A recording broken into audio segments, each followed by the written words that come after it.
بسم الله الرحمن الرحيم.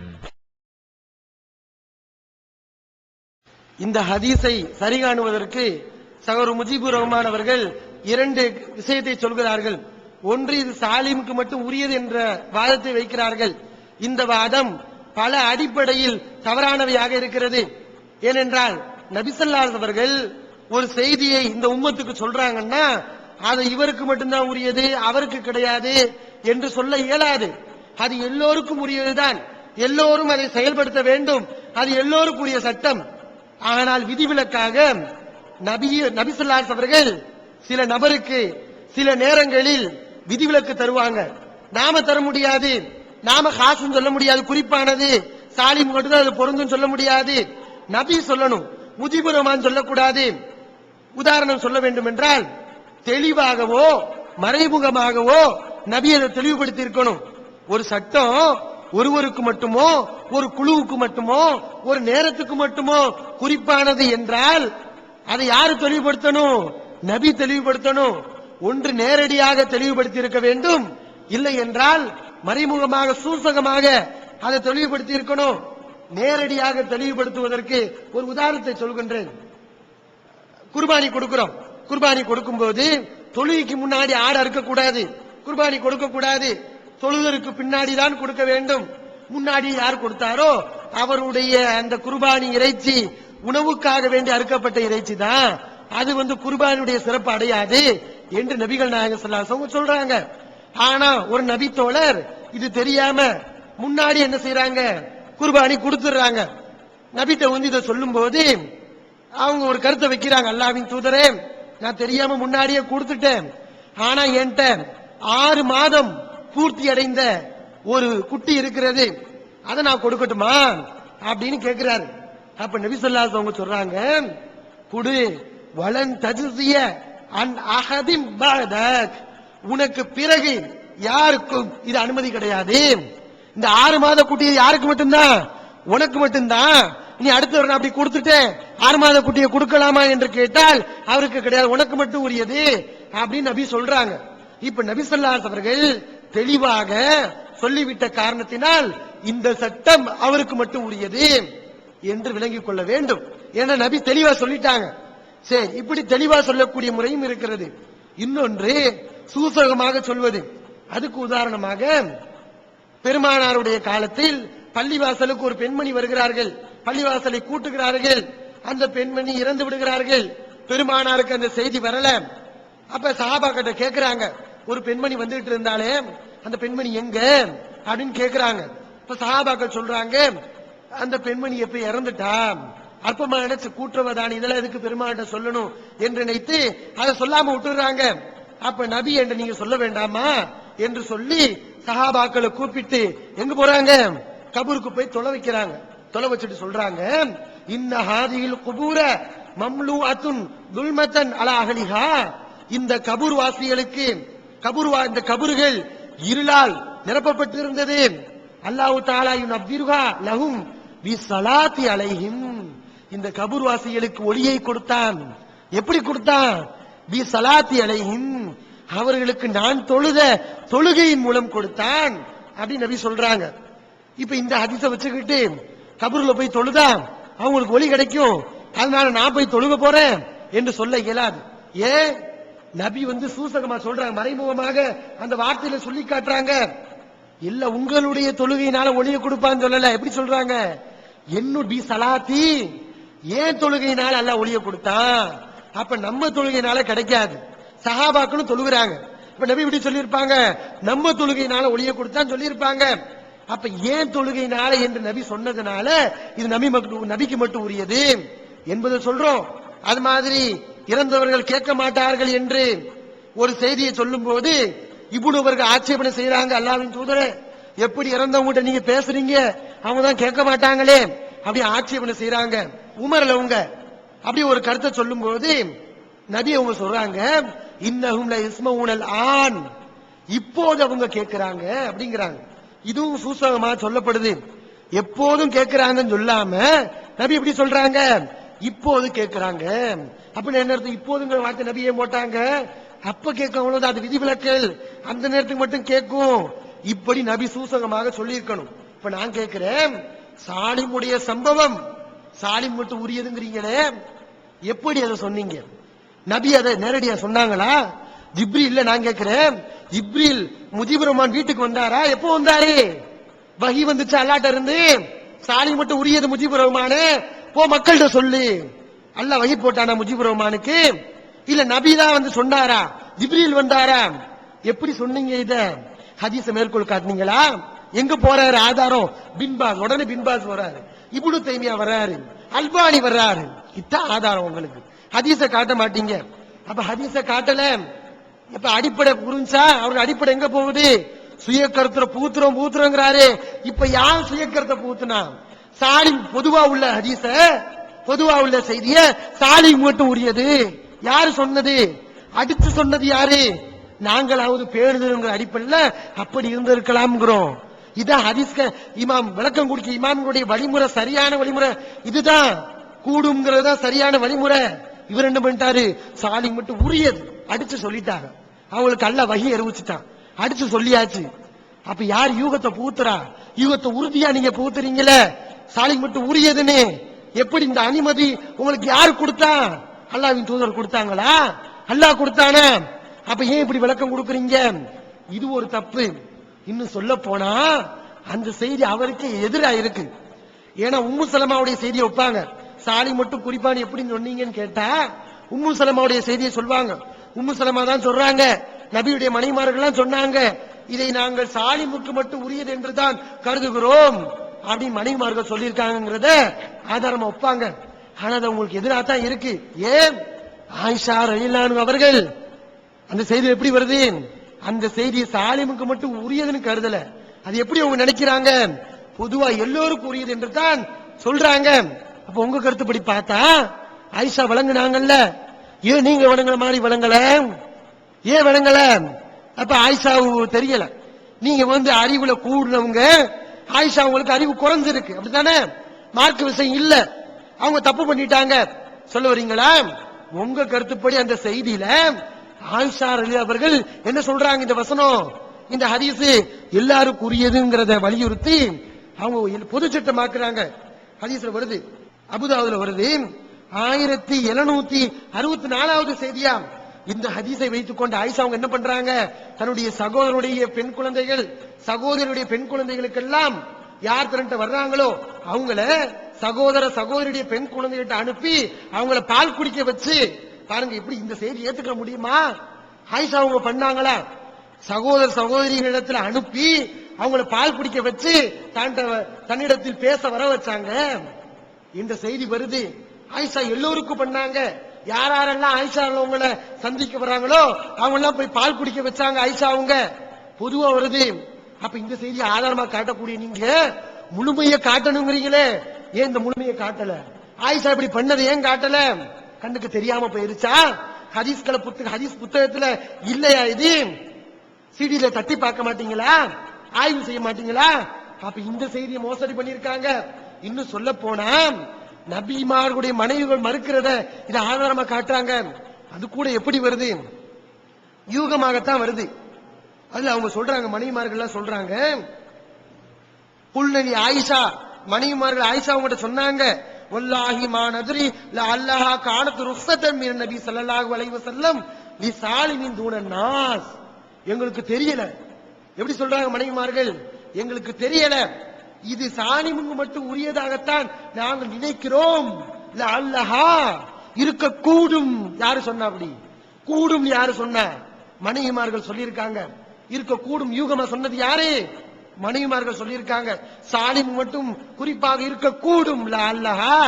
அப்ப அந்த யூகத்தை எடுக்கிறீங்க. ஆயிஷா அவங்க அந்த செய்தி எப்படி சொல்றாங்க? உம்மு சலமா இப்படி ஆட்சேபிக்கும் போது ஆயிஷா அவங்க கேட்கிறாங்க, அமாலகி ஃபீ ரசூலில்லாஹி உஸ்வத்துன். உம்மு சலமாவை ஆட்சேபிக்கிறீங்களே, அல்லாஹ்வின் தூதரிடத்தில் உங்களுக்கு முன்மாதிரி இல்லையா? ரசூல் ஸல்லல்லாஹு அலைஹி வஸல்லம் சஹலாவுக்கு இப்படி அனுமதி வழங்கலையா? அப்ப ஏன் நீங்க இத மறுக்கிறீங்க? அப்படி உம்மு சலமாட்ட கேக்குறாங்க. ஆயிஷா அவங்க ஹதீஸா வைக்கிறாங்க, உம்மு சலமா யூகமா சொல்றாங்க. அப்ப அதுக்கு ஆயிஷா அவங்க இந்த ஹதீஸை வச்ச உடனே அந்த செய்தியில உம்மு சலமா எந்த பதிலையும் சொல்லல. முஸ்லிம் அவங்க அறிவிக்கிறாங்க இந்த செய்தியை. 2639வது செய்தி, ஆயிஷா அவங்க நபி பண்ணினாங்க, நபிட்ட முன்மாதிரி இல்லையா என்று கேட்ட உடனே யூகமா சொன்ன உம்மு சலமாவுடைய கருத்து, அதுக்கு அவங்க பதில் பேசல, அடுத்து பேசல, அதோட அவங்க தன்னுடைய வாதத்தை முடிச்சுக்கிட்டாங்க. அப்ப நான் கேட்கிறேன், உங்களுக்கு சாதகம்ங்கிறவன உம்மு சலமா யூகமா சொன்னதை எடுப்பீங்க, ஆயிஷா நபி சொன்னாங்க, நபிட்ட உங்களுக்கு முன்மாதிரி இல்லையா என்று கேட்டாங்களே, அதை விட்டுருவீங்க இல்லையா? இது கேள்வி, எங்களுடைய கேள்வி. அப்ப இதுக்கு என்ன பதில்? ஏன் இந்த மாதிரியான பித்தலாட்டத்தை எல்லாம் நீங்கள் செய்கிறீர்கள்? இன்னொரு காரணம் இருக்குங்க. நம்ம கேட்டோம் தெரியுமா, ஃபத்வா கொடுப்பீங்களா நம்ம கேட்டோம். ஏன் கேட்டோம்? இவங்க கொடுக்க மாட்டாங்க தெரியும், ஹதீஸ்ல உள்ளபடி என்ன செய்ய மாட்டாங்க, ஃபத்வா கொடுக்க மாட்டாங்க. தப்பிக்கிறதுக்காக வேண்டி ஹதீஸ் இல்லாத வாசகத்தை, இல்லாத கருத்து என்ன பண்ணிருக்காரு, சாலிமுக்கு மட்டும் உரியது என்று சொல்லி இருக்கிறாரு. அப்ப இது எவ்வளவு பெரிய அபத்தம்ங்கிறத நீங்கள் விளங்கிக் கொள்ள வேண்டும்.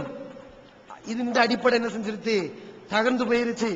இரண்டாவது அவர் வைக்கக்கூடிய வாதம் என்னது, நேரடியாக கொடுத்தான்னு இருக்கா, எப்படி இருக்காங்க, கறந்து கொடுத்திருக்கலாம்ல, நம்ம கண்ணு ஒளி வந்தா பீச்சு கொடுப்பாங்க பாருங்க, அது மாதிரி பீச்சு கொடுத்திருக்கலாம், கறந்து கொடுத்திருக்கலாம்.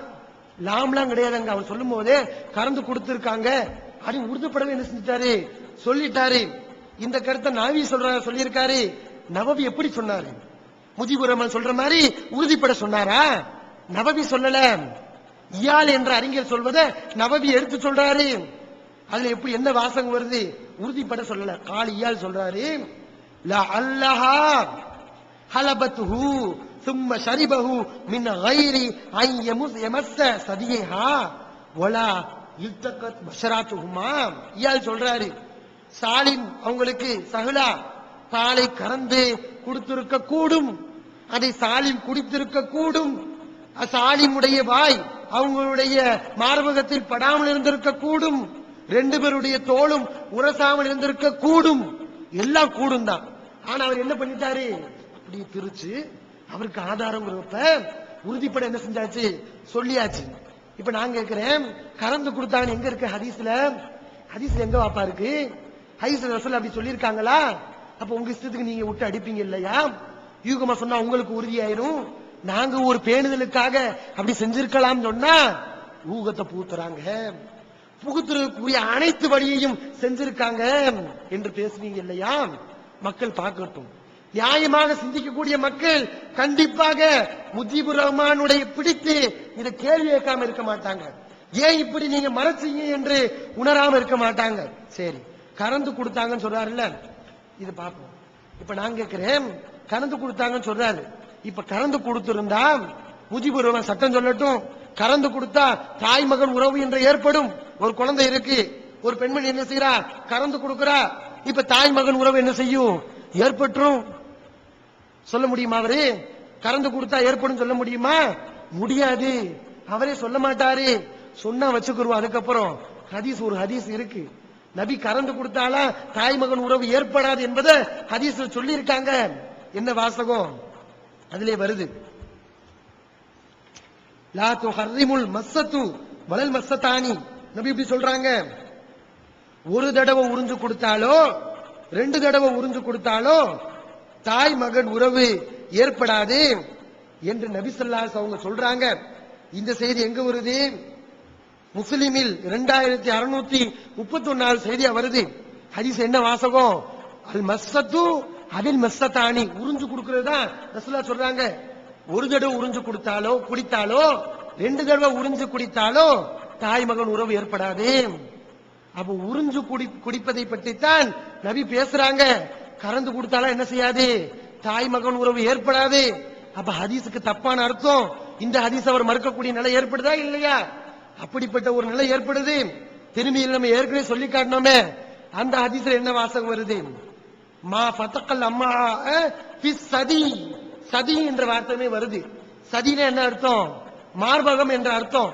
மார்பகத்திலே பால் குடித்து வயிறு நிரம்பினால்தான் தாய் மகன் உறவு என்று உறவு ஏற்படும் நபி சொல்லியிருக்காங்க.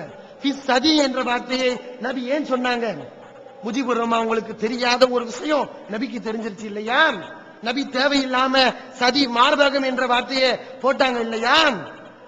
பாருங்க, ஹதீஸ, இந்த ஒரு ஹதீஸ நிலைநாட்டுவதற்காக எத்தனை குர்ஆன் வசனத்தை அவர் மறுக்கிறாரு, எத்தனை ஹதீஸ மறுக்கிறாரு, இன்னும் ஹதீஸ மறைச்சிட்டாங்கிறாரு. அவர் எத்தனை ஹதீஸ மறுத்திருக்காருங்கிற பாருங்க. அந்த ஹதீஸுடைய அத்தனை வரிகளையும் உங்களுக்கு நான் எடுத்து சொல்றேன். அவருடைய போங்க பாருங்க, போங்க பார்த்தா உங்களுக்கு தெரியும். அந்த செய்தியில கறந்து கொடுப்பதை பற்றி பேசவில்லை, நேரடியாக கொடுப்பதுதான் அங்கு வருகிறது. ஏனென்றால் அந்த வாசகத்தை பாருங்க. நபி ஸல்லல்லாஹு அலைஹி வஸல்லம் சஹாபா அவங்கள்ட்ட சொல்றாங்களாம், அருள்ஹி சாலிம்க்கு நீ பால் புகட்டுன்னு சொல்றாங்களாம். அப்ப சாலிம் சஹாபா அவங்க என்ன சொல்றாங்கன்னா, இன்னஹு லது லுஹ்யா, இவருக்கு தாடி முளைச்சிருக்கே. எப்படி கேக்குறாங்க, தாடி வந்திருக்கே, இவருக்கு போய் பால் கொடுக்க சொல்றீங்களே அப்படின்னு யாரு கேட்கிறா? சகலா கேட்கிறாங்க. நான் கேட்கிறேன், கண்ணுக்கு ஒரு பெண்மணி பீச்சு கொடுத்தா இப்படி கேட்பாளாம்? இதுல இருந்து கிரேட் எஸ்கேப் ஆறதுக்கு ஒரு அழகான ஐடியா நானே உங்களுக்கு சொல்லி தரேன். அதாவது குருடனாவும் சப்பானியனாவும் மூக்கு பெரியனாவும் கால் உடைந்தனாவும் கை உடைந்தனாவும் கூணனு, இது எல்லா குறையும் ஒரே ஆளுக்கு இருக்கும்ல, அவன் வரக்கூடாது அப்படின்னு சொல்லிட்டீங்கன்னா நல்ல ஐடியா. இதுல இருந்து தப்பிச்சிடலாம். நித்திய ஜீவனை அடையக்கூடிய வழி என்னன்னு கேட்டா காட்டி இதுதான் வழிங்கிறீங்க. இதுல நிறைய பொய் இருக்குன்னு கேட்டா ஆமா எங்களுக்கு தெரியுமே, மனித கரங்கள் விளையாடு இருக்கு, ஆமா எங்களுக்கு தெரியுமே அப்படிங்கிறீங்க. அடுக்கடுக்கான கேள்வி கணைகளுக்கு அமைதி காத்த பாதிரியார்கள், படிக்க முடியாத பைபிள் வசனங்கள், திருத்தவர்களை திணற வைத்த விவாதம் ஒரு டிவிடியாக, விலை ரூபாய் 30 மட்டுமே, கொரியர் செலவு தனி. கிடைக்கும் இடம் TNTJ வீடியோ விஷன், எண் 30, அரண்மனைக்காரன் தெரு, மண்ணடி, சென்னை 1. செல் 9500168989. வெளிவந்துவிட்டது இஸ்லாம் கூறும் குடும்பவியல் ரமலான் மாதம் தொடர் சொற்பொழிவு 5 டிவிடிகளாக, விலை ரூபாய் 150 மட்டுமே, கூரியர் செலவு தனி. கிடைக்கும் இடம் TNTJ வீடியோ விஷன், நம்பர் 30, அரண்மனைக்காரன் தெரு, மண்ணடி, சென்னை 1. தாடி விழுந்த ஆளுக்கு போய் கண்ணுக்கு பீச்சு கொடுக்க கேட்கறீங்களா? அவர் ஒப்ப பாருங்க, உதாரணத்தை பாருங்க. கண்ணுக்கு பீச்சு கொடுப்போம்ல, அது மாதிரி கொடுத்திருக்காங்க. அவர் சம்மத எப்படி கேள்வி வருது? தாடி உள்ளவரா இருக்காரு, எப்ப இந்த கேள்வி வரும்? பெரிய ஆளா இருக்கிறாரு, இவருக்கு எப்படி பால் கொடுக்க முடியும்? அப்படித்தானே கேள்வி வருது. தாடி உள்ளவர் எதுக்கு அந்த வாசகத்தை சகலா சொன்னதா அந்த செய்தியில வருது? இந்த செய்தி எங்க வருது? நசையில 3267வது செய்தி. இன்னும் வேறு சில வாசங்கள் அதே நசையில 3268வது செய்தி. அதுல பால் கூடு என்று நபி சொல்லும் போது சகல அவங்க ஆட்சேபனை செய்றாங்களா? எப்படி? எப்படி நான் இவருக்கு பால் புகட்டுவேன்? இவர் பெரிய மனிதராக இருக்கிறார். ரஜுலுன் கபீர், அரபி தெரிஞ்சவங்களுக்கு தெரியும். பெரிய மனிதரா இருக்காரு, பீச்சு கொடுக்கறாங்க ஏன் கேட்கணும்? கறந்து கொடுக்கறாங்க பெரிய மனிதர் ஏன் கேட்கணும்? நேரடியா கொடுக்க போய்த்தானே பெரிய மனிதரா இருக்காரே அப்படின்னு கேள்வி வைக்கிறாங்க. இது விளங்கலையா? இதைய மறத்தீங்க. இப்ப யார் இந்த ஹதீஸுடைய முழுமையை சொல்லாம மறைச்சது யாரு? நல்ல விளங்கிக்கோங்க. இன்னும் வேறு சில வாசகம். இன்னும் சொல்ல போனா இந்த செய்தியை சொல்றது நமக்கு மட்டும் மனசு உறுத்தல, முஜீபுர் ரஹ்மானுக்கு மட்டும் மனசு உறுத்தல. யாருக்கு மனசு உறுத்தி இருக்கு? இந்த ஹதீஸ் அறிவிக்கக்கூடிய அறிவிப்பாளர்களுக்கு மனசு உறுத்தி இருக்கு. அவங்களே சொல்றாங்க, நசையில வருது. நசையில இப்னு அபி முலைகா என்ற அறிவிப்பாளரே சொல்றாரு, இந்த ஹதீஸ் சஹலாவுடைய இந்த ஹதீஸ ஒரு வருஷம் நான் சொல்லாமே இருந்தேன். காசிம சந்திச்சேன். அப்பதான் அவர் சொன்னாரு, நீ பயப்படாத, சும்மா ஹதீஸ சொல்லு. அப்படி என்ன செஞ்சாரா? காசிம் சொன்னாரா? இப்ப நான் கேட்கிறேன், கறந்து கொடுத்திருந்தா அவர் ஏன் பயப்படணும்? உங்க கருத்துப்படி அந்த அறிவிப்பாளர் ஏங்க பயப்படணும்? நீங்க தான் சொல்றீங்களா கறந்து கொடுத்திருப்பாங்க அப்படிங்கிறீங்களே. கறந்து கொடுத்தா அறிவிப்பாளர் ஏன் பயப்படணும்? ஒரு வருஷம் நான் சொல்லாமே இருந்தேன், பயந்துகிட்டு இருந்தேன். காசிம் தான் வந்து சொன்னா பயப்படாத, சும்மா சொல்லுன்னு சொன்னாரு. ஏன் பயப்படணும்? நேரடியாக கொடுக்க போய் தானே பயம் வருது. அதை பயப்படுறாங்க, சொல்ல மனசு உறுத்துது. அப்ப இந்த செய்தி நசையில 3270 வருது. இதை மறைச்சாச்சு. அப்படி என்ன செஞ்சாச்சு? இல்லாத மாதிரி ஆக்கியாச்சு. இது மாதிரி ஏராளமான வாசகங்கள். அப்ப இந்த இன்னொரு செய்தி முஸ்லீம்ல வருது, 2636வது செய்தி. அது பால் புகட்டுங்க அப்படின்னு நபி சொல்லும் போது அப்ப அவங்க கேட்கிறாங்க, சகலா கேட்கிறாங்க, எப்படி நான் பால் புகட்ட? வஹுவ ரஜுலுன் கபீர், பெரிய மனுஷரா இருக்காரு அப்படின்னு கேட்கும்போது ஃபதபஸ்ஸம ரசூலுல்லாஹி ஸல்லல்லாஹு அலைஹி வஸல்லம், அல்லாஹ்வின் தூதர் என்ன செய்யறாங்க? சிரிக்கிறாங்களா. அந்த செய்தியில வருது. அல்லாஹ் ஏன் சிரிக்கணும்? கறந்து கொடுக்க எங்க சிரிக்கணும்? கறந்து கொடுக்க பால் குடுமான்னு சொன்னா சிரிப்பாங்களா? அங்க எப்படி வருது? அல்லாஹ் சிரிச்சாங்க. அதுக்கப்புறம் அல்லாஹ் சொன்னாங்களா, அவர் பெரிய ஆள் எனக்கு தெரியும், தெரிஞ்சுதான் நான் சொன்னேன். அல்லாஹ் காப்பாத்தணும். இப்படி சொன்னதாக முஸ்லீம்ல 2636வது செய்தியாக வருது. இதையெல்லாம் மறைச்சாச்சு. மறைச்சிட்டு சாலிமுக மட்டும் ஊறியது. இதெல்லாம் என் சொந்த சரக்கா? இமாம்கள் சொல்லியிருக்காங்க. என்ன இமாம்கள்? பின்பால் சொன்னாதான் மார்க்கமா? நாங்களாம் சொல்லக்கூடாதா? எங்க இந்த உசூல வச்சு நாங்க கருத்து சொல்லக்கூடாதா? பின்பால் சொன்னாதான் ஏத்துக்கிருவீங்க, இப்னு தைமியா சொன்னாதான் ஏத்துக்கிருவீங்க, அல்பானி சொன்னாதான் ஏத்துக்கிருவீங்க. சொல்லுங்க. மக்கள் என்ன செய்வாங்க? நல்லா அந்த மதுவாதிகள் சொன்னாங்க பாருங்க, அபூ ஹனீஃபா சொன்னாதான் ஏத்துக்கணும், ஷாஃபி சொன்னாதான் ஏத்துக்கணும், அகமது சொன்னாதான் ஏத்துக்கணும் சொன்னாங்களே. அந்த கருத்துல இப்ப யார் போயிட்டு இருக்கா? முஜிபுர் ரஹ்மான் உமரி போயிட்டு இருக்காரு. இதே கருத்துல அன்பிற்குரிய சகோதரர்களே, நம்மளும் போனோம்னா நம்முடைய ஆகிரத் என்ன செய்யும்? பாழா போயிருங்கிறத நாம் உணர்ந்து கொள்ள வேண்டும். இப்ப இவர் குறிப்புங்கிறாரே, சாலி மட்டும் உரிய சட்டம்னு நான் சொல்லட்டுமா? நபி என்ன பண்ணாங்க? தொழுகையில கையை உயர்த்தினாங்க, நெஞ்சில கட்டினாங்க. இது நபிக்கு மட்டும் உரிய சட்டம். அத்தையாத்து துவா ஓதுனாங்க, இது நபிக்கு மட்டும் உரிய சட்டம். நான் சொல்லட்டுமா? நான் ஒரு 50 ஆயிரக்கணக்கில் எடுத்து போறேன், நபி பண்ணதா வருமே, இது நபிக்கு மட்டும் உரியது நான் சொன்னா எங்க போறது மார்க்கம்? அப்ப உரியதுன்னு சொன்ன நம்ம யூகமா சொல்ல முடியாது. அதை நபி தெளிவுபடுத்தி இருக்கணும், நேரடியா தெளிவுபடுத்தி இருக்கணும், அல்லது மறைமுகமா என்ன செய்யணும்? தெளிவுபடுத்தி இருக்கணும். சரி, நான் கேட்கிறேன், அபூ ஹுதைஃபா சஹ்லா அவர்கள் சாலிமை விரும்பியதை விட நபி யார விரும்பினாங்க? ஸைத் பின் ஹாரிஸா விரும்பினாங்க. அவங்க மேலுடைய பாசம் எந்த அளவுக்கு நபியிடத்தில் மாற்றத்தை ஏற்படுத்தியது? ஸைத் பின் ஹாரிஸாவுடைய மகன் உசாமா அவர்களை விரும்பினாங்க. ஸைத் மேல உள்ள பிரியம் அவருடைய பிள்ளையையும் ஸைதுடைய பிள்ளையையும் பெருமானாரை விரும்ப வைத்தது. அந்த அளவுக்கு நபி ஸல்லல்லாஹு அலைஹி வஸல்லம் நேசிச்சாங்க. இந்த சட்டம் கூடும் என்று இருந்தால், இப்படி பெரிய ஆளுக்கு பால் புகட்டி தாய் மகன் உறவை ஏற்படுத்தலாம் என்று இருந்தால் நபி என்ன பண்ணிருப்பாங்க? உசாமா அவங்களுக்கும் ஸைத் அவர்களுக்கும் கதீஜா இல்லவங்கிட்ட நபியுடைய மனைவி மகனிடத்துல பால் குடிக்க வச்சு தாய் மகன் உறவு ஏற்பட்டிருக்காதா? பெருமானார் அப்படி பண்ணிருக்க மாட்டாங்களா? இத பேசவே நமக்கு நாக்கு கூசுது. அந்த மாதிரி இதையெல்லாம் கேள்வி கேட்க வச்சா இதெல்லாம் பேசியிருக்க மாட்டோம், இதெல்லாம் கேள்வி கேட்க மாட்டோம். கேள்வி கேட்க வேண்டிய சூழ்நிலை வந்துருச்சு, இடம் வந்துருச்சு. இனி பேசாம இருக்க முடியாது, வாயை திறக்காம இருக்க முடியாது. நம்ம வாய்க்கு பூட்டு போட்டா இந்த மாதிரி அசத்தியவாதிகள் தலையெடுக்க துவங்கி விடுவார்கள். அதுக்காக வேண்டிதான் அந்த அருவருப்பான விஷயத்தை கூட நம்ம சொல்லிக் கொண்டிருக்கிறோம். இன்னொரு கருத்தையும் சொல்றார். என்ன கருத்துன்னு சொன்னா, ஆரம்பத்துல இப்னு அபி ஹுதைஃபா, அபூ ஹுதைஃபாவுடைய மகன் இருந்துச்சு, பின்னாடி எப்படி மாறிச்சான்? அது மாறி மௌலா அபி ஹுதைஃபா, அபூ ஹுதைஃபாவுடைய பொறுப்பில் உள்ளவர் அப்படின்னு மாத்தினாங்க அப்படிங்கிறாரு. நான் கேட்கிறேன், பால் புகட்டி இருந்தா மகன் உறவு ஏற்படுங்கிறீங்களா? அந்த மாதிரி புகட்டி இருந்தா அப்ப ஏன் பொறுப்புல உள்ளவர்னு ஏன் வாசகத்தை சொல்லணும்? மகன்னே சொல்லிட்டு போலாமே, ஏன் மௌலாங்கிற வாசகத்தை சொல்லணும்? தஃசீர்கள் முஃபஸ்ஸிரீன்கள் இன்னைக்கு முஜிபுர் ரஹ்மான் உட்பட ஏன் அபூ ஹுதைஃபாவுடைய மகன் சொல்லல? ஏன் பால் கொடுத்திருந்தா அவரும் சட்டப்படி மகன் தானே, மகன் சொல்லலாமே, ரைட்ஸ் இருக்கு. ஏன் சொல்ல மாட்டேங்கிறீங்க? ஏன் மௌலான்னு சொல்றீங்க? பொறுப்புல உள்ளவரு நண்பர்னு சொல்றீங்க. அல்லாஹ் ஏன் இப்படிப்பட்ட ஒரு வழிமுறையை சொல்லி தரணும்? அல்லாஹ் குர்ஆன்ல சொல்றான், உதுஊஹும் பிஆபாயிஹிம். அந்த வசனத்தை பாருங்க, அஹ்காஃப்ல 33வது அத்தியாயம் 5வது வசனம். அல்லாஹ் என்ன சொல்றான்? உதுஊஹும் பிஆபாயிஹிம். நீங்க வளர்த்து எடுக்கிறீங்க, அவங்க உங்களுடைய பிள்ளைகள் ஆக மாட்டாங்க, அவங்களுடைய தந்தைமாருடைய பேரை சொல்லி அவங்கள கூப்பிடுங்க. சொல்லிட்டு இதான் அல்லாஹ்விடத்தில் நீதமானது. ஃபைன்லம் தாலமு ஆபாஹும், அவங்களுடைய வாப்பா யாரும் தெரியல உங்களுக்கு, அவங்களுடைய தந்தை யாரும் தெரியல, உங்க மகன் நீங்க சொல்லிடலாமா? கூடாது. ஃபைஹ்வானுக்கும் ஃபித்தீன், அல்லாஹ் எவ்வளவு கரெக்டா இருக்கான் பாருங்க. ஃபைஹ்வானுக்கும் ஃபித்தீன், உங்களுடைய மார்க்க சகோதரர்கள் தான். சின்ன பிறந்ததிலிருந்து வளர்ந்தாலும் சரி உங்களுடைய மார்க்க சகோதரர்கள். மவாலிக்கும், உங்களுடைய பொறுப்புல வளரக்கூடிய நண்பர்கள் எடுத்துக்கொள்ளுங்க, கொள்கை சகோதரன் எடுத்துக்கொள்ளுங்க. இங்கே அல்லாஹ் இப்படிப்பட்ட ஒரு மனிதரை சொல்லல.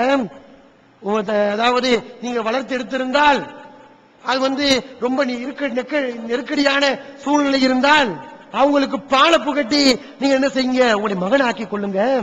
ஏன் சொல்லல? அப்ப இந்த ஒரு சட்டத்தை நீங்க அமல்படுத்துறதுனால இந்த அல்லாஹ்வுடைய வசனத்துக்கு வெயிட் இல்லாம போகுது. அல்லாஹ் ஏன் இப்படிப்பட்ட ஒரு வழிமுறையை சொன்னான்? அல்லாஹ் சொல்லக்கூடிய இந்த வழிமுறைக்கு மகனை எடுக்கக்கூடாது, அவங்களை எப்படித்தான் எடுக்கணும், சகோதரர்களாகத்தான் எடுக்கணும் சொல்றானே. இதுக்கு மாற்றமாக இந்த வசனத்தை மறுக்கிறதுக்கு மாற்று வழியை நபி சொல்லித் தராங்க. என்ன செய்யலாம்? வளர்ப்பு பிள்ளைய மகனை ஆக்கிக்கிறதுக்கு இந்த வசனத்துக்கு எதிரா நபி ஒரு வழியை என்ன செய்யறாங்க, சொல்லி தராங்க. அப்படி விளங்குறாங்க ஹதீஸ்ல. இப்னு ஹஜர் என்ன பண்றாரு, சில பேர் அதுக்கு விளக்கம் தரும்போது என்ன தராங்க தெரியுமா? இந்த ஹதீஸ்ல ஹீலா செய்ய, ஹீலானா என்ன, தந்திரம் பண்ண, மார்க்கத்தில் தந்திரம் கூடுமா, தந்திரம் பண்ண ஆதாரம் இருக்கு. ஏன்னா அல்லாஹ் என்ன பண்றான், வளர்ப்பு பிள்ளைங்க நேரடி பிள்ளைகள் ஆக மாட்டாங்கிறான். ஆனா நபி என்ன பண்ணிருக்காங்க, நேரடியா பிள்ளை, நேரடி அதாவது பெற்றெடுத்த பிள்ளை ஆகுவதற்கு வழியை சொல்லி தராங்க. அப்ப குர்ஆன் வசனத்தை விளக்கிறதுக்கு, அதுல ஹீலா செய்யறதுக்கு, தந்திரம் செய்யறதுக்கு ஆதாரம் இருக்கு. அப்ப பாருங்க எவ்வளவு பெரிய மோசம் இந்த குர்ஆன் வசனத்துக்கு மாற்றம், இந்த குர்ஆன் வசனத்தை மறுக்கக்கூடிய ஒரு நிலை ஏற்படுகிறது. இதையெல்லாம் முஜிபுர் ரஹ்மான் கருத்தில் கொள்ள வேண்டும், நீங்கள் உணர வேண்டும். அப்ப இந்த சாலிமுடைய சம்பவத்துக்கு தப்பா அர்த்தம் செஞ்சது யார், நாங்களா இல்ல முஜிபுர் ரஹ்மானா? யூகம் யூகம் சொல்றாரே, அந்த யூகத்துல விடுங்க.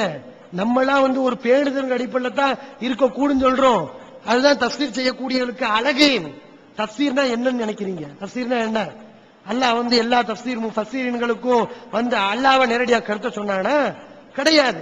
குர்ஆனுக்கு ஒத்து என்ன செய்வாங்க, அவங்க விளக்கம் சொல்லுவாங்க. இந்த கூடுங்கிற வார்த்தையை நீங்க சிடில போட்டு தேடி பாத்தீங்கன்னா சுப்ஹானல்லாஹ், இப்னு ஹஜர் எழுதிய ஃபத்ஹு பாரில ஆயிரக்கணக்கில் அள்ளி கொட்டும். அப்படி செஞ்சிருக்கலாம், இப்படி செய்திருக்க கூடும். அது பின்னாடி சொல்லுவோம், தாவூத் நபி வரும்போது எடுத்து சொல்லுவோம். அப்ப முஜிபுர் ரஹ்மான் உமரித்தான் நேரடியா குடிக்கல, மறைமுகமா தான் இப்ப கறந்து குடிச்சாங்கன்னு யூகத்தை பூத்துறாரு. பொதுவா உள்ள செய்திய சாலிம் மட்டும் உரியது என்ற யூகத்தை பூத்துகிறார். இதை நீங்கள் இனம் காண வேண்டும். இந்த முஜிபுர் ரஹ்மான் யார், இவர் என்ன சொல்கிறார்? இப்படியே சென்றால் இவருடைய நிலை என்ன, எங்க கொண்டு போய் விடுவாரே? குராஃபி, எல்லா தௌஹீத்வாதி எப்படி போவான்? இவருடைய கருத்தை கேட்டா மதுபுவாதியா போயிருவான்.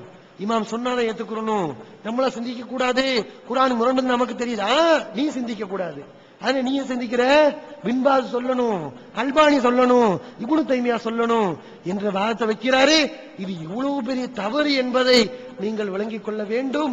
இறையச்சத்தின் அடிப்படையில் நாம் சிந்தித்தோம் என்றால் இந்த சாலிமுடைய செய்தி இவ்வளவு குர்ஆன் வசனத்துக்கும் ஹதீஸுக்கும் நியாயமான சிந்தனைக்கும் முரண்படுகிறது என்பதை தெள்ள தெளிவாக நியாயமான சிந்தனை உள்ளவர்கள் விளங்கிக் கொள்ளலாம். அன்பிற்குரிய சகோதரர்களே, சாலிம் அவர்கள் சம்பந்தப்பட்ட செய்தி குர்ஆனுக்கு எப்படி முரண்படுகிறது என்பதை அப்பாஸ் அலி அவர்கள் தெளிவாக உங்களுக்கு விளக்கினார்கள். அவர்களுடைய விளக்கத்தின் சாரம்சத்தை சுருக்கமாக நான் உங்களுக்கு சொல்லிக் கொள்கிறேன். அதாவது குர்ஆனில் பால்குடி பருவம் என்பது இரண்டு ஆண்டுகள் தான் என்று அல்லாஹ் சொல்கிறான். அந்த செய்தியில் எப்படி வருகிறது, பெரியவர்களுக்கும் என்ன செய்ய முடியும், பாலூட்ட முடியும், பாலூட்டினால் பாலூட்ட முடியும் என்று வருகிறது. இது ஒரு முரண்பாடு. இரண்டாவதாக ஹதீஸ்களிலும் பால்குடி பருவம் என்பது 2 ஆண்டுகள் தான் என்று பல ஹதீஸ்களிலே வருகிறது. பல சஹாபாக்கள் அறிவிக்கின்றார்கள். இந்த ஹதீஸ்களுக்கும் மாற்றமாக இந்த செய்தி என்ன செய்து, பெரியவர்கள் பால் குடித்தாலும் அந்த உறவு ஏற்படும் என்று வருகிறது.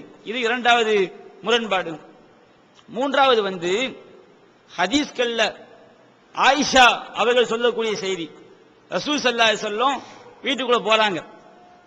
ஆயிஷா அவங்க ஒருவரோடு பேசிக் கொண்டிருக்கிறார்கள். அப்ப என்னன்னு கேட்கும்போது பால் குடி சகோதரன் சொல்றாங்க. அப்ப ரசூலா சொல்றாங்க, பால் குடித்து விட்டால் மட்டும் சகோதரராக ஆகிவிட முடியாது. அந்த பால் குடித்தல் என்பது பசியால் இருந்ததா, 2 வருடங்களுக்கு உட்பட்டு இருந்ததா அப்படின்னு பார்க்க சொல்றாங்க. அவ பால் குடித்திருந்தாலும் கூட 2 வருடத்திற்கு பிறகு குடித்திருந்தால் பால் குடி உறவு ஏற்படாது ரசூல் அந்த ஹதீஸுடைய கருத்து. அதுக்கு நேர் மாற்றம் என்ன செய்து, பால் குடித்திருந்தால் கூட 2 வருஷத்துக்கு பிறகு குடிச்சா பால் குடி உறவு ஏற்படாதுன்னு சொல்லி ஆயிஷா அவங்களுடைய செய்தியில வருது.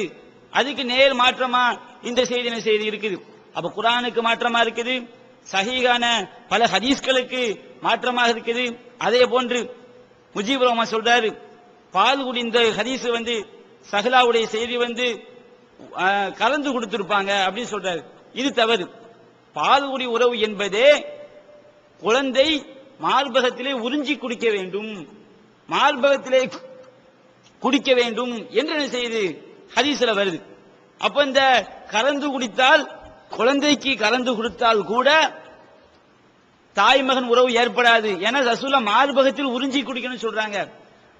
இஸ்லாத்தை குர்ஆன் மற்றும் ஹதீஸ் வாயிலாக அறிந்திட அழகிய இணையதளமான onlinepj.com என்ற இணையதளத்திலிருந்து எடுக்கப்பட்ட இஸ்லாம், அரசியல் மற்றும் சமூக கேள்விகளுக்கான பதில்களின் ஒரு தொகுப்பு.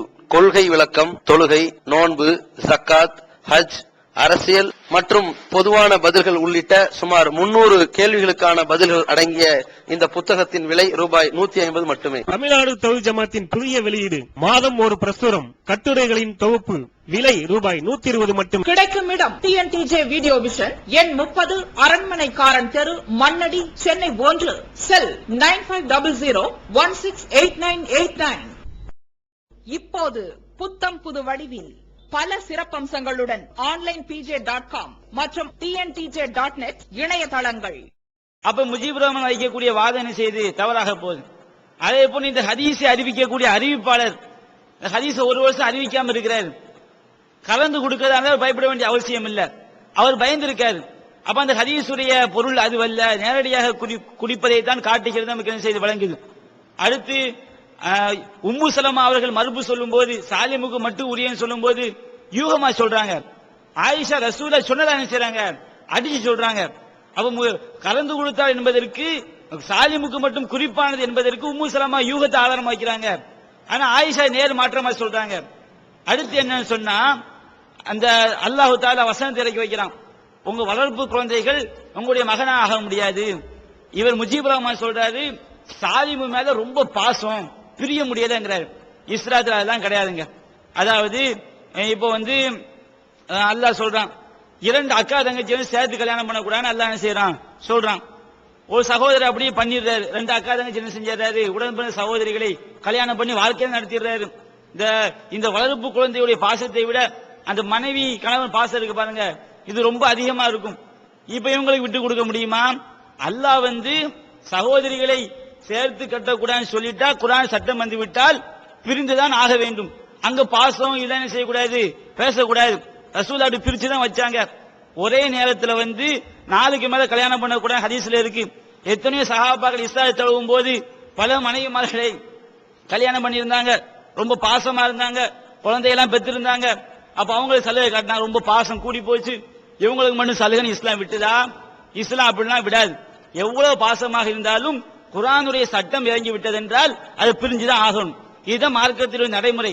அப்ப உங்களுடைய வளர்ப்பு குழந்தைகளை மகனாக அழைக்காதீர்கள் அப்படின்னு அல்லாஹ் சொன்ன பிறகு ரசூலா எப்படி எவ்வளவு பாசமா இருந்தாலும் அந்த வசனத்தை தான் ரசூல் நடைமுறைப்படுத்தியிருப்பாங்களே தவிர நீங்க பால் கொடுத்து மகனாக செஞ்சிருக்க மாட்டாங்க. அந்த வசனத்துக்கு மாற்றமாக நபிகள் நாயகம் ஸல்லல்லாஹு அலைஹி வஸல்லம் சொல்லி இருக்க மாட்டார்கள். அப்படி சொல்லி இருந்தால் அந்த வசனத்துக்கு மாற்றம் அப்படின்ற கருத்தை அப்பாஸ் அவர்கள் எடுத்து வைத்தார்கள். அதே போன்று அல்லாஹ் சொல்கின்றான், பெற்ற தந்தை யார் என்று தெரியவில்லை என்றால் உங்களுடைய பொறுப்பில் உள்ளவர்களாகத்தான் எடுத்துக்கொள்ள வேண்டும் அல்லாஹ் சொல்றான். அதே மாதிரியே சாலிம் எப்படி அழைக்கப்படுறாரு? சாலிம் மௌலா அபி ஹுதைஃபா, சாலிம் அபி ஹுதைஃபா பொறுப்பில் உள்ளவர் அப்படிதான் அழைக்கப்பட்டிருக்காரு. பாலுடைய குழந்தையாக இருந்தால் செஞ்சிருக்க மாட்டாரு. பாலுடைய குழந்தையாக இருந்தால் இப்படின்னு அழைக்கப்பட்டிருப்பாரு. குர்ஆன்ல சொன்ன மாதிரி மௌலா என்ன செய்யப்பட்டிருக்காரு, அழைக்கப்பட்டிருக்கின்றார்.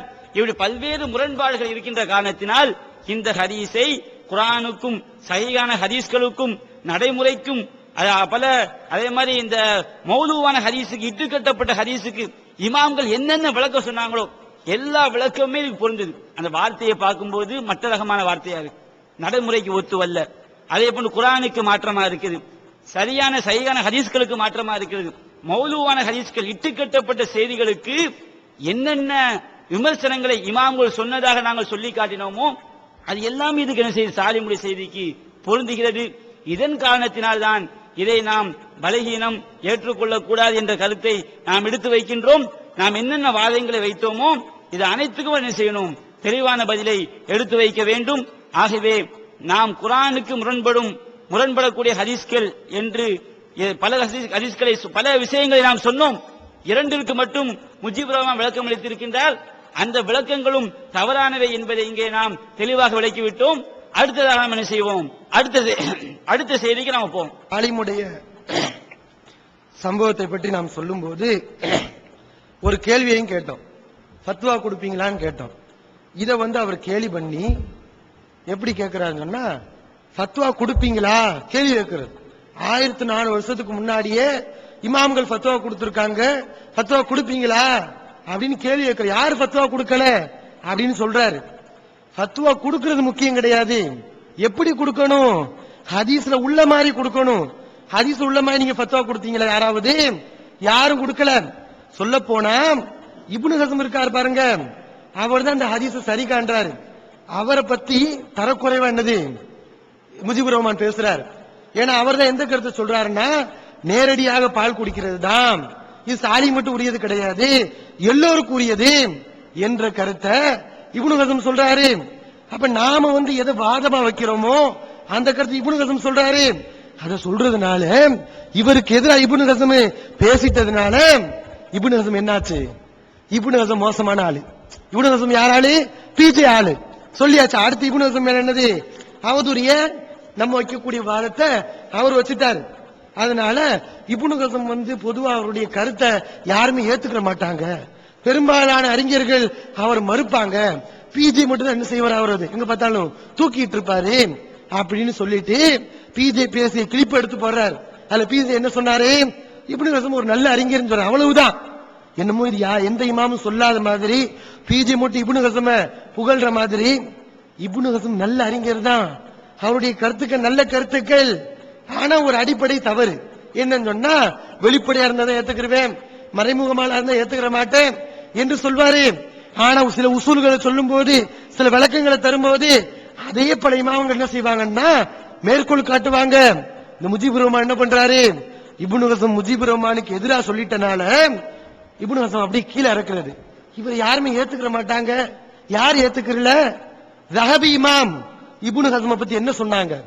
சியரு ஆலாமி நுபலாவுல பாகம் 18 பக்கம் 184 சொல்றாங்க இப்னு ஹஸம் பத்தி, அல் இமாமுல் அவ்ஹத், தனித்த இமாம், நல்ல திறமை வாய்ந்த இமாம், அல் பஹர், கல்வி கடல், துல் ஃபுனூன், பல கலைகளை தெரிந்தவர், வல் மஆரிஃப், நல்ல அறிஞர், நல்ல விஷயம் தெரிந்தவர், அல் ஃபகீஹ், சட்டம் சொல்பவர், அல் ஹாஃபில், மனத்தன்மை மிக்கவர், அல் முத்தகல்லிம், ஹதீஸ்ல குறை இருந்தால் விமர்சிப்பவர், அந்த ஆற்றல் இருக்கு, அல் அதீப், நல்ல இலக்கியவான், அல் வஸீர் லாஹிரியு, வெளிப்படையான கருத்தை ஏத்துக்குவாரு, சாஹிபு தசானீஃப், பல புத்தகங்களுக்கு சொந்தக்காரர், பல நூல்களை தொகுத்திருக்கிறார் அப்படின்னு யார் சொல்லியிருக்கா? ஸஹபி இமாம் சொல்லியிருக்காரு. இப்ப பிஜே இப்னு ஹஸம் புகழ்ந்து சொல்றாருங்கிறதுக்காக வேண்டி பிஜே உடைய ஆளுங்கிறீங்களே, இமாம் ஸஹபி அவர்கள் இப்னு ஹஸம் புகழ்ந்து சொல்லியிருக்காரு. அப்ப இப்னு ஹஸம் யாரு? ஸஹபியுடைய ஆளா? ஸஹபி இப்னு ஹஸம் தூக்குறாரு இல்லையா? அப்ப ஸஹபி இமாம் லாஹிரியா கொள்கை இல்லையா? அப்ப எங்க போறீங்க? ஸஹபி மட்டும் கிடையாதுங்க. லிசானுல் மீசானில் பாகம் 4 இப்னு ஹஜர் அவர்கள் எழுதிய லிசானுல் மீசான் பாகம் 4 பக்கம் 198, அதுல இப்னு ஹஸம் பத்தி இப்னு ஹஜர் என்ன சொல்றாங்க? அல் ஃபகீஹுல் ஹாஃபில், நல்ல அறிஞர், அல் ஹாஃப், மனத்தன்மை மிக்கவர், கான வாசியல் ஹிஃப்லி ஜித்தன், நல்ல மனத்தன்மை மிக்கவர், ரொம்ப மனத்தன்மை மிக்கவர் சொல்றாங்களே. இப்னு ஹஜர் புகழ்ந்து சொல்றாரு. ஹுமைதி சொல்றாராம், கான இப்னு ஹஸம், அறிஞர் சொல்ற எடுத்து போறாரு.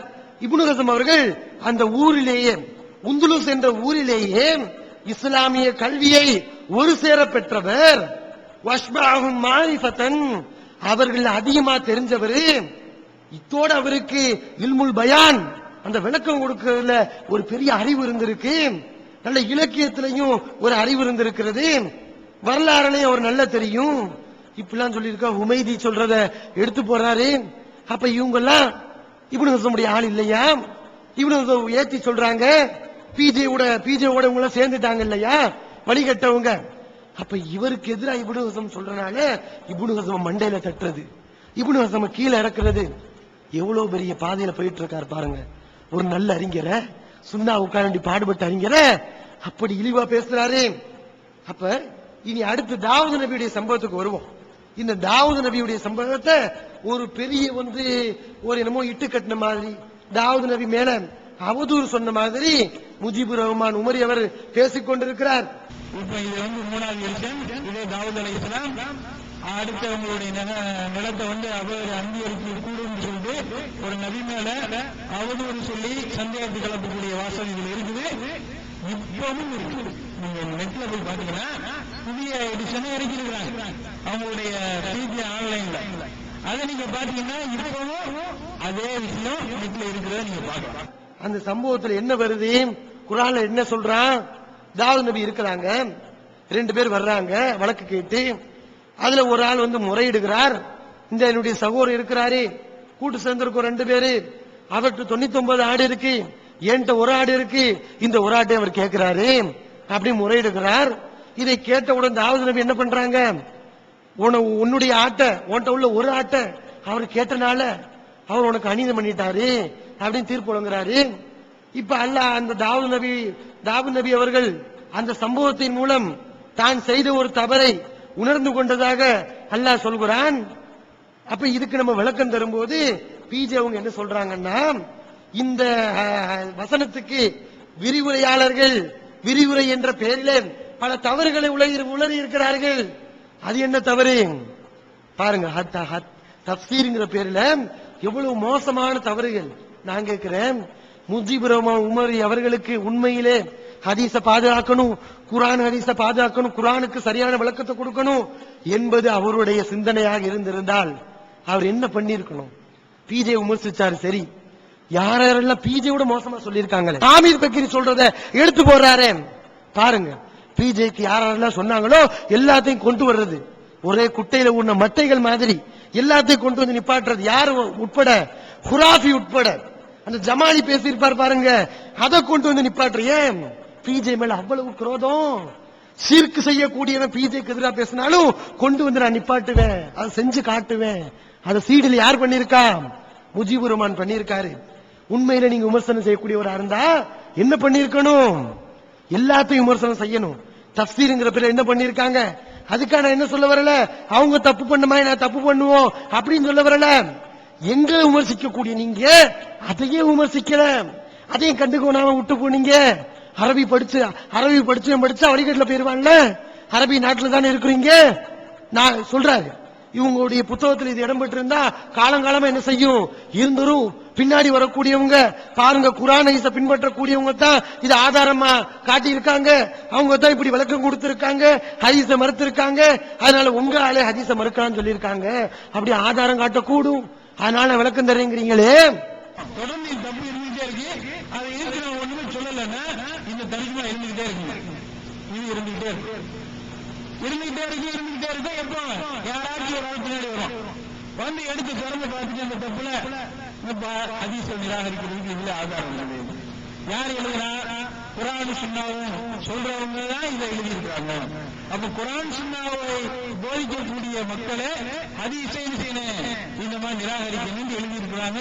நாளைக்கு என்ன செய்ய பின்னாடி வரலாறுல ஒரு ஆதாரமாக உட்கார்ந்து இந்த வசனத்துக்கு தப்பா விளக்கம் கொடுத்தாங்களே, அதை அவன் காட்ட மாட்டானா? தஃப்சீர் சொல்றீங்களே, அந்த தஃப்சீர் இப்ப விளக்கம் கொடுத்திருக்காங்க உங்க ஆட்கள் தான் என்று சொல்ல மாட்டானா? அப்ப அதையும் நீங்க கண்டுக்கிறல. என்ன தஃப்சீர் பாருங்க. தாவூத் அலைஹிஸ்ஸலாம் செஞ்ச தவறு எது? தாவூத் அலைஹிஸ்ஸலாம் அவங்களுக்கு 99 மனைவி இருந்துச்சு, உரியாங்கிற ஆளுக்கு ஒரே ஒரு மனைவி இருந்துச்சு.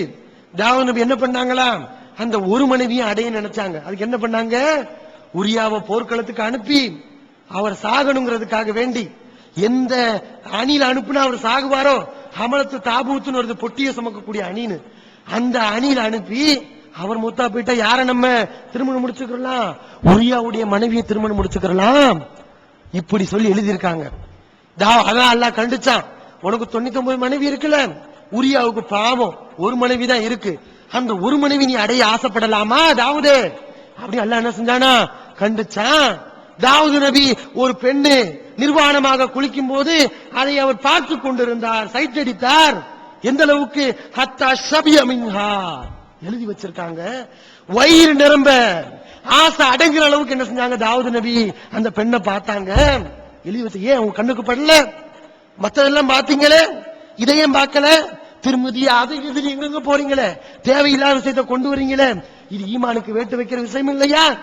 இதை உங்களுடைய கண்ணுக்கு படல, வயிறு நிரம்ப ஆசை அடங்க பெண்ணை பார்த்தாங்க எழுதி வச்சிருக்காங்க. இது விமர்சிக்க கூடாத நீங்க? காலங்காலமா இடம்பெறும்ல, பின்னாடி வரக்கூடியவன் ஆதாரமா காட்டுவான்ல. பாருங்க தப்சீர்கள் எப்படி இருக்கு, தப்சீர்ல குப்பையில போடுங்க சொல்லுவான்ல. இதையே நீங்க மேற்கோள் காட்டல, இதையே விமர்சிக்கல. இப்படி ஏராளமான விஷயங்கள். உரியா ஒரு பெண் பேசினாரு, அதை தாவூது நபி என்ன பண்ணாரு, போய் அவர் போனதுக்கு பின்னாடி தாவூது நபி போய் பெண் பேசிட்டாரு. அல்லாஹ் கண்டிச்சா, உனக்கு தான் 99 மனைவி இருக்குல்ல, நீ அடுத்த ஆளுக்கு ஒரு மனைவி இருக்கு, அவர் போய் பெண் பேசியிருக்காரு, அதையும் நீ பெண் பேசுற, அல்லாஹ் கண்டிச்சா. அப்ப நபித்துவத்துக்கு வேட்டு வைக்கக்கூடிய செய்திகளை தஃசீர்களை சொல்லியிருக்காங்க. நம்ம இந்த செய்தி எதுக்கு சொன்னோம்? தாவூது நபி அரசராக இருந்தார். அப்படி இருந்த காரணத்தினால் ஒரு அரச பதவியில் இருக்கக்கூடியவர் அரண்மனையை விரிவுபடுத்துவதற்காக ஒரு நிலத்தை சேர்ப்பது தவறு கிடையாது. உணர்வு முஸ்லிம் சமுதாயத்தின் நம்பர் 1 தமிழ் வார இதழ். ஒடுங்கி கிடந்த முஸ்லிம்களின் உணர்வுகளை தட்டி எழுப்பதற்கு 13 ஆண்டு கால வரலாற்று சாதனை படைத்த ஒரே இதழ் உணர்வு. செய்திகளின் நடுநிலைமை, விமர்சனங்களின் நேர்மை, சமுதாய செய்திகளுக்கு முன்னுரிமை, இஸ்லாத்தின் எதிரிகளை அடையாளம் காட்டுதல், அரசியல், ஆன்மீகம் பற்றிய கேள்விகளுக்கு ஆணித்தரமான பதில்கள், ஆய்வு கட்டுரைகள், பல சுவையான அம்சங்களுடன் வெளிவரும் உணர்வின் வாசக சமுத்திரத்தில் நீங்களும் சங்கமமாகுங்கள். ஆண்டு சந்தா உள்நாடு ரூபாய் 400, வெளிநாடு ரூபாய் 2300, தனி இதழ் ரூபாய் 8. உங்கள் டிராஃப்ட்களை முஸ்லிம் மீடியா ட்ரஸ்ட் நம்பர் 7 வடமலைக்கா street, 2nd floor, Mannady, Chennai 1 என்ற முகவரிக்கு அனுப்பி வையுங்கள். ஈகத்துவம் ஓரிரை கொள்கையை விளக்கும் ஒப்பற்ற மாத இதழ். PJ, M.I. சுலைமான், ஷம்சுல்லுஹா, இன்னும் பல சிறந்த அறிஞர்களின் கருத்து கருவூலங்கள், இன்னும் பல சிறந்த அம்சங்களுடன் வெளிவரும் ஈகத்துவம் இதழை படித்து உங்கள் மார்க்க அறிவை வளர்த்துக் கொள்ளுங்கள். ஆண்டு சந்தா உள்நாடு 100 ரூபாய், வெளிநாடு 400 ரூபாய், தனி இதழ் 9 ரூபாய். உங்கள் டிராஃப்ட்களை ஏகத்துவம் இலக்கம் 30 அரண்மனைக்காரன் தெரு, மண்ணடி, சென்னை 1 என்ற முகவரிக்கு அனுப்பி வையுங்கள். மகளிருக்கு வழிகாட்டும் மாத இதழ் தீன்குல பெண்மணி. தமிழ்நாடு தவ்ஹீத் ஜமாத்தின் மேற்பார்வையில் முஸ்லிம் பெண்களுக்கான இல்லற கடமைகள், மருத்துவ பகுதி, சிறுவர் பகுதி, திருமண தகவல் பகுதி, ஹதீஸ் திறனாய்வு போட்டி மற்றும் பல சுவையான அம்சங்களுடன் வெளிவரும் முஸ்லிம் பெண்களுக்கான முழுமையான மாத இதழ் தீன்குல பெண்மணி. ஆண்டு சந்தா உள்நாடு 100 ரூபாய், வெளிநாடு 400 ரூபாய், தனி இதழ் 9 ரூபாய். உங்கள் MODDகளை எடுத்து அனுப்ப வேண்டிய முகவரி தீன்குல பெண்மணி, நம்பர் 30, அரண்மனைக்காரன் தெரு, மண்ணடி, சென்னை 1. அடுத்தவருடைய நிலத்தை சேர்ப்பது பொதுவாக அரசாங்கத்தின் அடிப்படை தவறு வராது. இன்னைக்கு கூட பார்க்கிறோம், நம்முடைய அரசாங்கம் என்ன பண்ணுது, பாலத்தை கட்டுறதுக்காக வேண்டி, பொது இடங்கள் கட்டுவது, ஜெயில் கட்டுறதுக்காக, மருத்துவமனைகள் கட்டுவதற்காக, இடத்தை விசாலம் ஆக்குவதற்காக அடுத்தவருடைய நிலத்தையும் சேர்த்து என்ன செய்யுது, கட்டுது. அது தவறு என்றிருந்தாலும் அரசாங்கத்தின் பார்வையில் அரசு என்ற அடிப்படையில் என்னல்ல, தவறு கிடையாது. தாவூது நபியுடைய அரண்மனை அன்னைக்கு அரண்மனை எப்படி இருந்துச்சு, அங்கதான் அரசு வேலைகள் நடக்கும், மந்திரிகள் கூடுவாங்க, நாடு விஷயம் சம்பந்தமாக அங்கதான் பேசப்படும். அப்ப அதை விசாலப்படுத்துறதுக்காக வேண்டி அவங்க பண்ணிருப்பாங்க. அது ஒரு அரசு என்ற அடிப்படை தப்பாகாவிட்டாலும் நபிக்கு கூடாது அப்படிங்கிறதுக்காக வேண்டி அல்லாஹ் கண்டிச்சிருக்கலாம் என்று சொன்னோம். இதை எதுக்கு சொன்னோம், இது எதுக்குங்க சொன்னோம்? அந்த மாதிரி ஒரு பொம்பளை சம்பந்தப்பட்டது கிடையாது இந்த விஷயம், ஒரு சாதாரண தவறு. ஏன்னா அல்லாஹ் உதாரணத்தை சொல்றான், 99 ஆடு ஒரு ஆடு பொருள் சம்பந்தப்பட்டிருக்கு. அப்ப தாவூது நபி இடத்துல அல்லாஹ் அந்த உதாரணத்தை சொல்றதுனால இந்த மாதிரி தான் தவறு வந்திருக்கும். எதுக்கு அல்லாஹ் உதாரணத்தை சொன்னா, எதுக்கு அந்த உதாரணத்தை மேற்கொள் காட்டணும், சும்மா கண்மூடித்தனமா பின்பற்றணுங்கிறதுக்காகவா? அந்த விளக்கத்தை சொல்லாட்டினா, சொல்ல போனா இந்த விளக்கத்தை சொல்லாட்டினா எப்படி ஆயிரும், பல பேருக்கு பல சந்தேகங்கள் வரும். விளக்கத்தை சொல்லாம விட்டுருங்கன்னு வச்சுக்கோங்களேன், எதுக்கு நம்ம விளக்கத்தை சொல்லணும், சும்மா விட்டுருவோம் என்று சொன்னா பலருக்கு சந்தேகம் வரும். ஒரு மாற்று மத குர்ஆனை படிக்கிறாங்க, அவங்க பாக்குறாங்க 99:1 வருது. அப்ப அந்த தஃப்சீர்கள் எல்லாம் படிச்சுக்கிட்டு, அந்த தஃப்சீர்கள் எல்லாம் சொல்லக்கூடியவங்களுடைய கருத்தை கேட்டுட்டு, அப்ப பொண்டாட்டியை, அடுத்தவருடைய பொண்டாட்டியை இவர் படிச்சிருக்காரா, இது குர்ஆன் என்ன இப்படி மோசமான கருத்தை தருது, எத்தனை பேர் முர்த்ததா போவாங்க. அந்த கருத்து வரக்கூடாது, குர்ஆனை யார் மறுக்க கூடாது. அதுக்கு அந்த செய்தியை மறுப்பதற்காக இந்த ஒரு பாரதூரம் இல்லாத விகாரப்படுத்துறாங்க. அடுத்து யாருன்னே கேட்க தெரியாதோ அப்பாவியுடைய நிலையை புடுங்கினாங்க.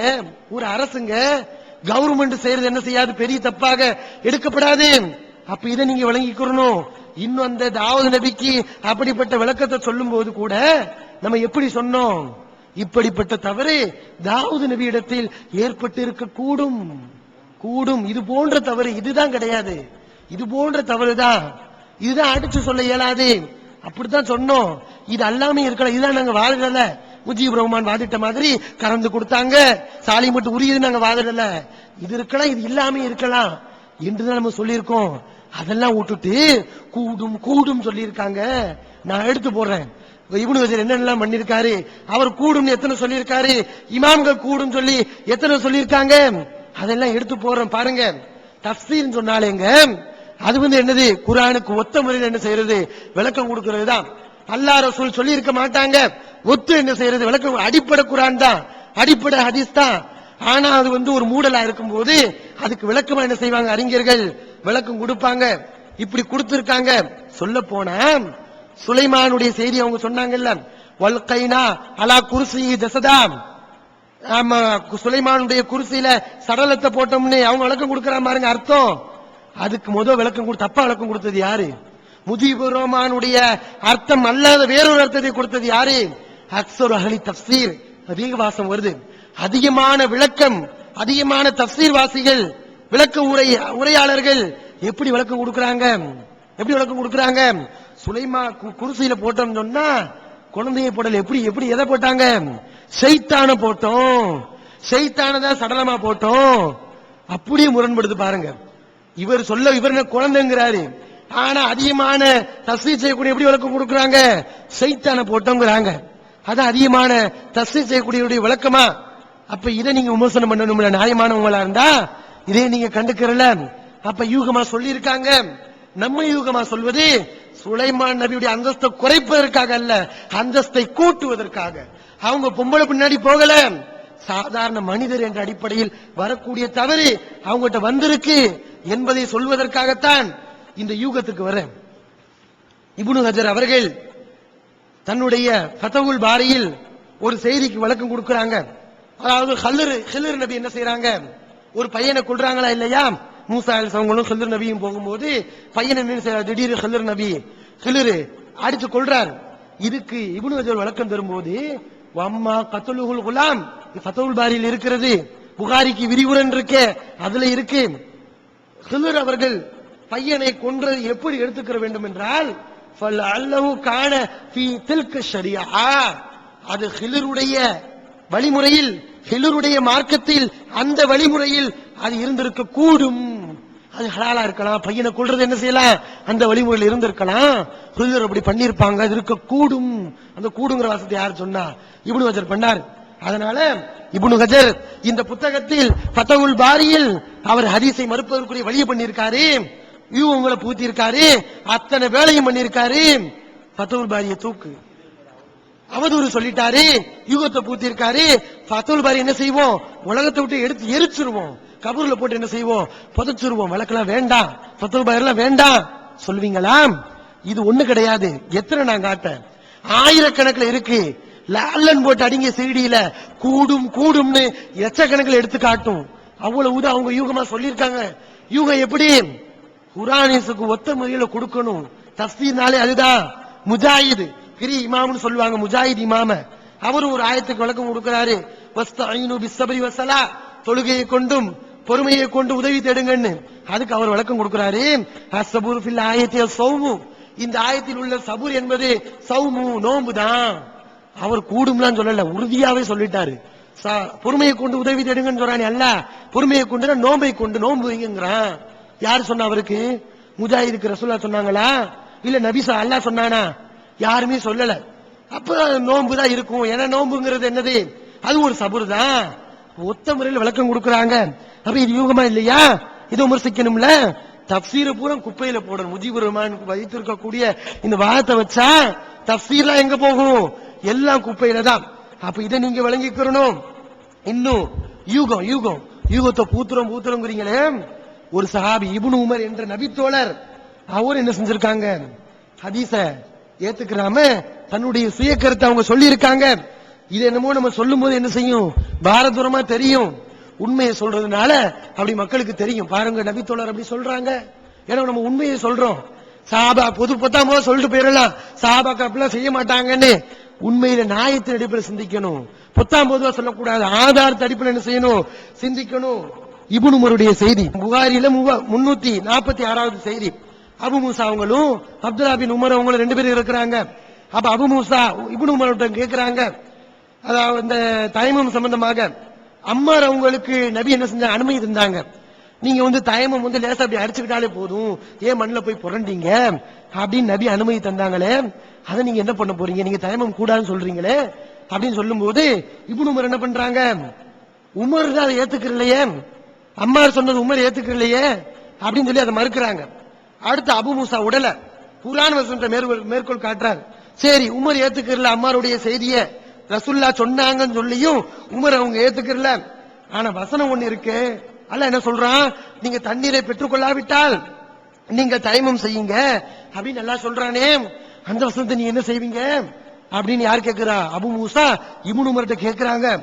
அப்ப இப்னு உமர் என்ன சொல்றான்? குர்ஆன் வசனத்தை காட்டியதுக்கு பின்னாடியும் இன்னால ஒரு அஹ்ரஸ்னாலஹும் ஃபீ ஹாதா, இதுல நாம் மக்களுக்கு அனுமதி தந்து விட்டால் தயமம் செய்யலாம் என்று சொல்லிவிட்டால் அப்ப குளிர் வந்துட்டா என்ன பண்ணிடுவாங்க? தண்ணீரை விட்டுட்டு தயமம் செய்ய ஆரம்பிச்சிருவாங்க என்று சொல்றாரு. அல்லாஹ் எதுக்கு இந்த தயமத்தை ஏற்படுத்தினா? குளிர் வந்து கஷ்டப்பட்டீங்கன்னா தயமம் பண்றதுக்காகத்தான். அவர் எப்படி அந்த குர்ஆன் வசனத்தை ஏத்துக்கிற மறுக்கிறாரு, அந்த சட்டத்தை ஏற்க மறுக்கிறாரு? நம்ம அனுமதி தந்துட்டா குளிர் காலத்துல என்ன செய்வாங்க? மக்கள் தண்ணீரை விட்டுட்டு தயமம் பண்ணிடுவாங்க. எதுக்கு இந்த யூகம்? அப்ப இப்னு உமர் இப்படி யூகம் பண்ணாரு, அவருடைய செய்தி காலங்காலமாக இருக்கும், புகார்ல பதிவு செய்யப்பட்டிருக்கு.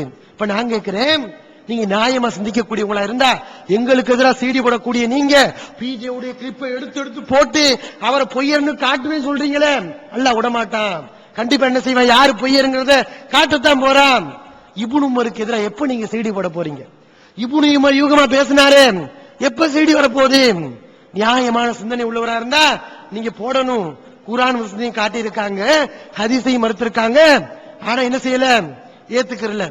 அப்ப என்ன செய்ய? நீங்க உண்மையிலே நியாயமான சிந்தனை உள்ளவர்களாக இருந்தா இதுக்கு விளக்க தரணுமா இல்லையா? விளக்கத்தை காணாம். இன்னும் இந்த யூகம் இருக்கு, பல அறிஞர்கள் பண்ணியிருக்காங்க. லஅல்ல முஆதன் லம் யஃபஹம் நபி நஹி, தெளிவாவே இருக்கும், ஆனால் மாற்றமா பண்ணியிருக்காங்க. எப்படி? நபி ஒரு செய்தியை சொல்றாங்க, லா இலாஹ இல்லல்லாஹ் என்று யார் சொல்வாரோ அவருக்கு சொர்க்கம்னு. இதை கேட்டணும் முஆத் அவங்க என்ன செய்வாங்கன்னா, இதை மக்களுக்கு சொல்லணுமான்னு கேட்பாங்க. அப்ப அல்லாஹ் சொல்லுவாங்க, வேண்டாம் சொல்ல வேண்டாம், சொல்லிட்டா மக்கள் என்ன செய்வாங்க? அலட்சியமா இருந்துருவாங்க அப்படின்னு நபி சொல்லுவாங்க. கடைசியில முஆத் என்ன பண்ணுவாங்கன்னா, எங்க நம்ம சொல்லாட்டினா தப்பாயிருமோ அப்படின்னு நினைச்சு இந்த செய்தியை சொல்லிருவாங்க. இதுக்கு இயால் காலி இயால் அவர்கள் விளக்கம் வரும்போது லஅல்ல முஆதன் லம் யஃபஹம் நஹி, நபி தடை போட்டாங்களே சொல்லாதீங்கன்னு, அந்த தடைய முஆதுக்கு தெரியாம இருந்திருக்கலாம், முஆது அவங்களுக்கு தெரியாமல் இருந்திருக்க கூடும். அப்படி யார் சொல்லியிருக்கா? காலி இமாம் சொல்லியிருக்காங்க. அப்ப காலி இமாமுக்கு எதிரா நீங்க சீடி போடுங்க, அதுக்கு எதிராக என்ன செய்யுங்க? அவர் வழிகேட்டுல போயிட்டாரு, அவர் குர்ஆனை மறுக்க போறாரு, ஹதீஸை மறுக்க போறாரு, ஹதீஸை மறுக்க அத்தனை வழியையும் காலியால் பண்ணிருக்காரு. தைரியமான ஆளா இருந்தா சொல்லுங்க, அப்படி நியாயமான சிந்தனை உள்ளவர்னா சொல்லுங்க. நாங்க சொல்றோமே சஹாபாக்கள் தப்பு செஞ்சாலும் தப்புதான் சொல்றோமே, அப்படி சொல்லுங்க. நீங்க இது மாதிரி நபிக்கு தெரியாம இருந்திருக்கலாம். பாருங்க எப்படி எல்லாம் குர்துபி இமாம் எந்த நியாயத்தை சொன்னாங்க. குர்துபி இமாம் அவங்க தவறான சில கருத்துக்களை சொல்லியிருக்காங்க, அவங்களும் ஃபத்வல் பாரியில விளக்கம் கொடுத்திருக்காங்க. எப்படி? அதாவது இந்த ஆஷராவுடைய நோன்பை பத்தி வரும்போது சஹாபாக்கள் என்ன செய்வாங்க? பெண்மணிகள் சின்ன குழந்தைக்கு கையில பஞ்சால் செய்யப்பட்ட பொம்மைகளை கொடுத்து அவங்களுக்கும் நோன்பு வைக்க வைப்பாங்க, அவங்களுக்கும் பசி அடக்குவாங்க. இதை அவர் மறுக்கிறார். இது இந்த செய்தியில நபியிடமிருந்து ஆதாரம் இருப்பதாக விளங்க முடியாது. ஏனென்றால் லஅல்ல நபி ஸல்லல்லாஹு அலைஹி வஸல்லம் லம் யஅலம் பிதாலிக, இந்த பெண்மணிகள் செய்தது நபிக்கு தெரியாமல் இருந்திருக்க கூடும், நபிக்கு தெரியாம இருந்திருக்கலாம். அப்படி யாரு சொல்லியிருக்கா? குர்துபி இமாம் சொல்லியிருக்காங்களே. அப்ப என்ன பண்ண போறீங்க? குர்துபி இமாமுக்கு எதிராக ஒரு சீடி, காலி இயாலுக்கு எதிராக ஒரு சீடி, இப்னு ஹஜருக்கு எதிராக ஒரு சீடி, இப்னு உமருக்கு எதிராக சீடி, எல்லாம் சீடி மயமா இருக்கட்டும், ஒரே மறுப்பு மயமா யூகத்தை பூத்தி இருக்காங்க. மறுப்பு கொடுங்க பாப்போம், அதுக்கப்புறம் தான் வேடிக்கை இருக்கு. நீங்க வாங்க, முதல் இந்த வழிமுறைக்கு என்ன செய்யுங்க? வாங்க, உண்மையில சிந்தனை உள்ளவர்களாக இருந்தா. அப்ப இந்த மாதிரி யூகங்களை என்ன செஞ்சிருக்காங்க? ஹதீஸ்ல இருக்கிறது, விளக்கங்கள்ல இருக்கத்தான் செய்யுது. நம்ம என்ன சொல்றோம்? தப்பான யூகம் வேண்டாம், தவறான யூகம் வேண்டாம். அந்த மாதிரி பொம்பளை சம்பந்தமாக வரும்போது அதை நம்ம மறுக்கணும். அதுக்காக வேண்டி அல்லாஹ் பொருள் சம்பந்தமான குறையை அங்க சொல்லி காட்டுறான். அப்ப நம்ம விளங்கணும், ஏதோ தாவூத் நபி பொருள் சம்பந்தமாக ஒரு தவறை செய்திருக்கிறார் அப்படிங்கிற அல்லாஹ் அந்த குர்ஆன் சொல்றான். அதை விளங்கணுங்கிறதுக்காக வேண்டி, அந்த தவற முறியடிக்கணுங்கிறதுக்காக வேண்டி நம்ம என்ன செஞ்சோம், இப்படி விளக்கம் கொடுத்தோம். இது எந்த அடிப்படையிலும் தப்பாக ஆகாது, சரியான விளக்கம்தான். இன்னும் அவர் குரோதமாக என்ன செஞ்சிருக்காரு, நிறைய இதை பண்ணிருக்காரு. அதெல்லாம் என்ன செய்ய போறோம், விளக்க போறோம். தமிழ்நாடு தௌஹீத் ஜமாஅத்தின் ஆதரவற்றோர் இல்லம் இறைவனுக்கு செய்ய வேண்டிய கடமைகளுக்கு அடுத்தபடியாக பெற்றோரை பேணுவது பற்றி இஸ்லாம் அதிகமாக வலியுறுத்துகிறது. பெற்றோரை பேணாதவர்கள் மறுமையில் வெற்றி பெற முடியாது என்று இஸ்லாம் அறிவுறுத்துகிறது. ஆயினும் இஸ்லாத்தின் இந்த கட்டளையை சில முஸ்லிம்கள் அலட்சியம் செய்து பெற்றோரை வீட்டை விட்டு விரட்டுகின்றனர், பெற்றோரை பிச்சைக்காரர்களாக மாற்றுகின்றனர். இந்த அவல நிலைக்கு பரிகாரம் காணும் வகையில் முதியோர் ஆதரவு இல்லத்தை தமிழ்நாடு தௌஹீத் ஜமாஅத் நடத்துகிறது. தாயன்புடன் உணவு, உடை, மருத்துவம் உள்ளிட்ட 24 மணி நேரமும் செவிலியருடன் கூடிய பராமரிப்பு மற்றும் தனி ஆம்புலன்ஸ் வசதி, இவை அனைத்தும் முற்றிலும் இலவசமாக செய்து தரப்படுகிறது. அனாதைகளை அரவணைப்பவரும் நானும் சொர்க்கத்தில் இணைந்திருப்போம் என்ற நபிகள் நாயகம் ஸல்லல்லாஹு அலைஹி வஸல்லம் அவர்களின் அமுத மொழியை ஏற்று அனாதைகளை அரவணைக்கும் இல்லமும் தமிழ்நாடு தௌஹீத் ஜமாஅத் நடத்தி வருகிறது. இப்பணியை தொடர்ந்து செய்திட உங்கள் நன்கொடைகளையும் ஜகாத்தையும் தாராளமாக வாரி வழங்குமாறு கேட்டுக்கொள்கிறோம். உங்களது நன்கொடைகளை டிடியாகவோ செக்காகவோ மணி ஆர்டராகவோ அனுப்பலாம். டிடி அனுப்புபவர்கள் தமிழ்நாடு தௌஹீத் ஜமாஅத் வங்கி கணக்கு எண் 7882748227 இந்தியன் வங்கி மண்ணடி கிளை என்ற பெயரில் எடுத்து அனுப்ப வேண்டிய முகவரி தமிழ்நாடு தௌஹீத் ஜமாஅத் மாநில தலைமையகம் 30 அரண்மனைக்காரன் தெரு, மண்ணடி, சென்னை 1. போன் 044252152226. Allah